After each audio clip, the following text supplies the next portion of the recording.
Incoming transmission. Picture this. A recording studio somewhere far, far away.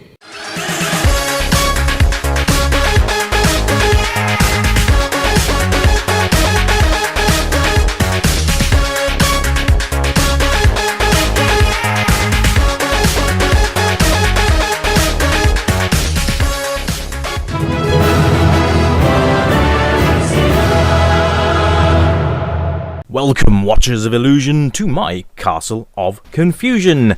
It is the 6th of April, and I am looking at Short Circuit on the ZX Spectrum.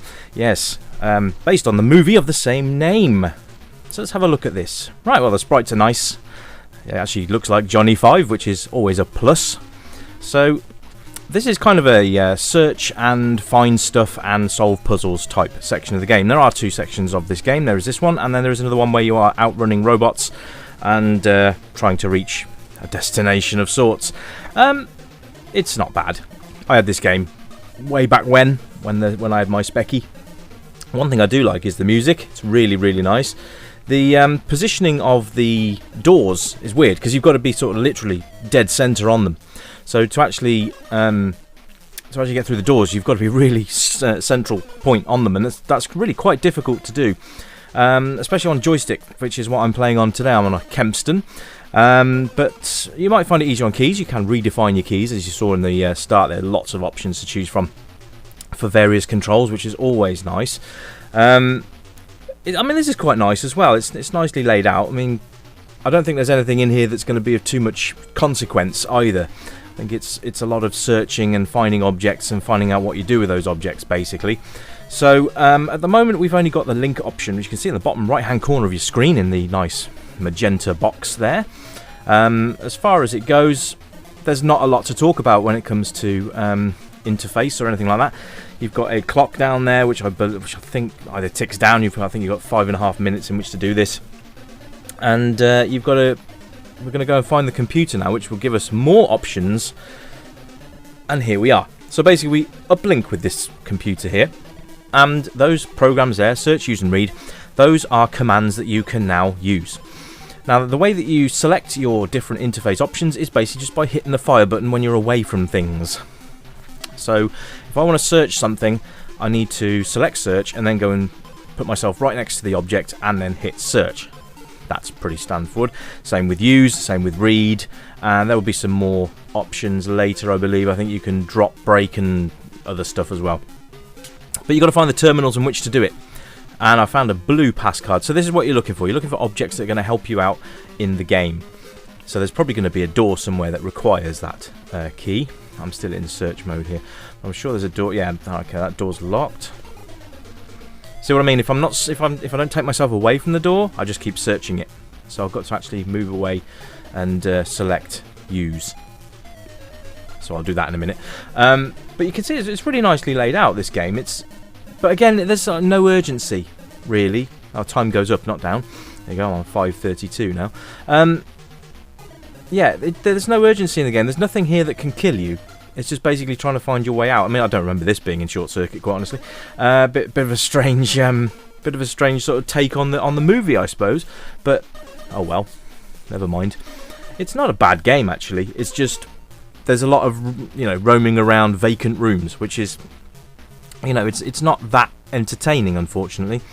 Now, the other section they did to this game, which I will show you later on, it was a sort of a more side-scrolling. You basically had to avoid hazards like small animals and rocks and stuff, and other robots coming in to shoot you as well. But you've got to be careful because you had a depression meter. I know, he's a robot. I shouldn't have depression anyway, but never mind. That's how it went. So I've got the pass key, and I haven't figured out here we go. There, right. Search use. So I'm going to use now. So which object I want to use, and then it's number 1 on the keyboard because it does use keyboard commands as well. Now I think I've got to use it on this side of the door as well, which is weird because I've just unlocked it with the pass key. But if I go through it this side as well, it should unlock it permanently, which isn't, that's all right. But I think once you've opened it once, you shouldn't need to really open it again. But there you go, logic. So anyway, I mean, it's quite nice. The music's probably the highlight for me. I actually like the 128K music. It's really, really nice. It's a bit sort of samey after a while. but you can forgive that, because it's not really that intrusive. It's quite nice. If you're playing it for quite a long time, it might start to grate eventually. But this door positioning is horrible. I like the fact that they've actually drawn Johnny Five from several different angles as well. So it's all done from various angles. So when he comes in, so there you go, like diagonally there, you can actually see that he's got the treads on and all the stuff. They've paid attention to detail. And here's some more things. I've got look, break, and drop now. So I've got some more functions I can use. So you need to load each one of those by pressing the 1, 2, or 3 key on the keyboard, and you will then get those added to your system. So once you've got them on your system, you have them permanently. So that's basically your skill set, so to speak. It's very monochrome. It's like just yellow. Everything's yellow. There is no difference really. The second section of the game, which you can just go straight to from the menu. You don't have to complete section 1 to go to section 2. You can use section 2 straight away if you so wish.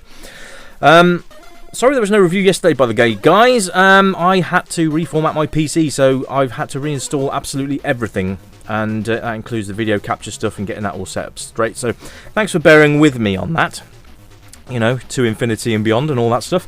You know, you just call me Inspector Gadget. You know, go Gadget, and there you go. So I mean, I'm quite nifty with stuff, but yeah, thanks for sticking with me, guys. I haven't forgotten about you.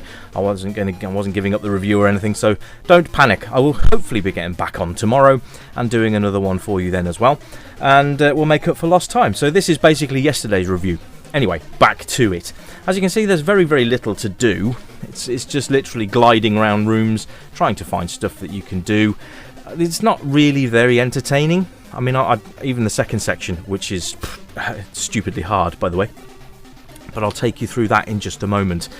But yeah, I mean, it's all right. It's nothing special. The graphics are nice, but the colours are a bit drab, yellow.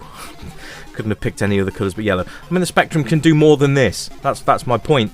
And I think it's a shame that they've just gone with just a yellow and black colour scheme. I think that's a bit of a shame, really. But never mind. And there's no sound effects to speak of either, which is a shame. There's just nothing. It's just the music, really, and gliding around rooms trying to find stuff. That's about it. So anyway, let's take you over to part 2, and you can have a look at that. So here we are on part 2, and this is basically you have jump, duck, shoot, squash small animals, shoot birds out of the air. But if you do that, you get depression. Even if you shoot the other robots, that meter at the bottom there, that's your depression meter. If that gets too full, it's game over. If you destroy Johnny Five too many times by hitting potholes, it's game over. This really is poo. And I don't really know why they felt the need to put this one in the game, quite honestly. It does kind of... I mean, it's nice to see. Look, you can use more colours than just yellow, because they've used green and yellow here, which is a bit of a shame that they didn't do that earlier on.